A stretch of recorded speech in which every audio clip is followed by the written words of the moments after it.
एक गांव में मोहन नाम का एक नौजवान रहता था। मोहन का शरीर गठीला और बहुत सुंदर था।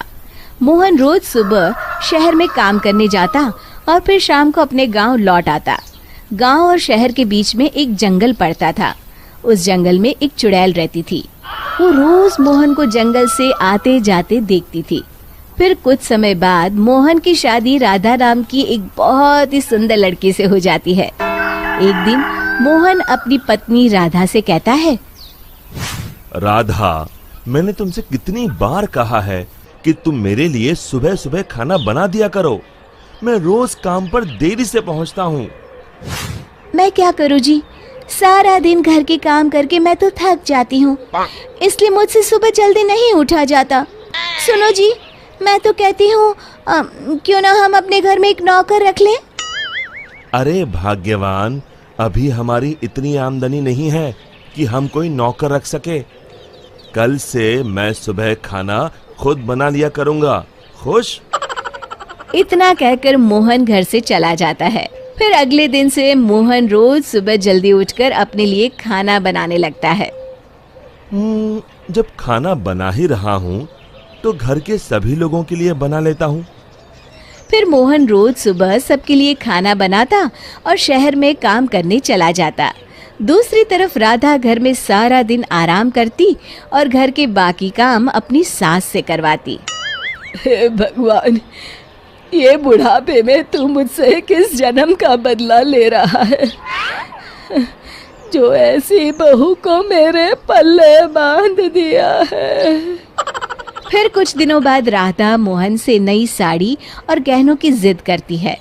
मोहन उसे समझाने की कोशिश करता है कि वो अभी ये सब खरीदने में असमर्थ है, लेकिन राधा नहीं मानती और राधा के रोज रोज के नखरों से तंग आकर मोहन गुस्से में घर से निकल जाता है। कब वो जंगल में पहुंच जाता है उसे भी पता नहीं चलता। तभी एक चुड़ैल की नजर मोहन पर पड़ती है। अरे, मैं तो घर से बहुत दूर आ गया हूँ। ओहो, रात भी बहुत हो गई। घर में सब परेशान हो रहे होंगे। फिर मोहन वापस अपने घर की ओर चल पड़ता है। चुड़ैल भी मोहन का पीछा करते करते उसके घर तक पहुंच जाती है। फिर मोहन अपने घर पहुंचकर दरवाजा खटखटाता है। तभी उसकी राधा दरवाजा खोलती है। उसके चेहरे की मुस्कान देख मोहन को थोड़ी हैरानी होती है। फिर राधा कहती है, मुझे माफ कर दीजिए जी, मुझसे गलती हो गई। मैं भूल गई थी कि औरत का असली गहना उसका पति होता है। आगे से मैं आपको कभी नाराज नहीं करूंगी। राधा को अपनी गलती का एहसास हो गया है। ये देखकर मोहन उसे माफ कर देता है।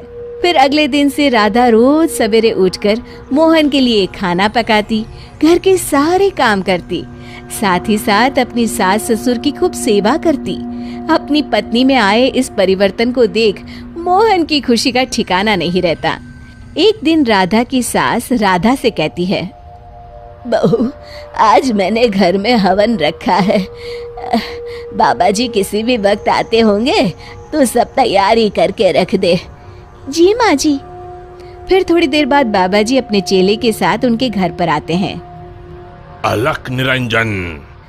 आइए आइए बाबा जी, मैं आपका ही इंतजार कर रही थी।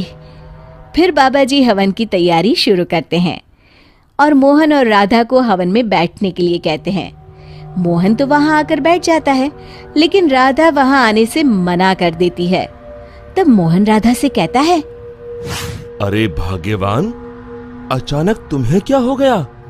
तभी बाबा जी को राधा पर कुछ संदेह होता है।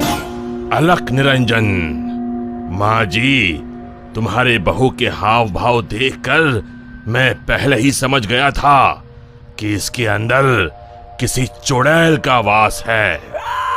बाबा जी क्रोधित होकर कहते हैं, सच सच बता, कौन है तू, वरना अभी तुझे जलाकर भस्म कर दूंगा।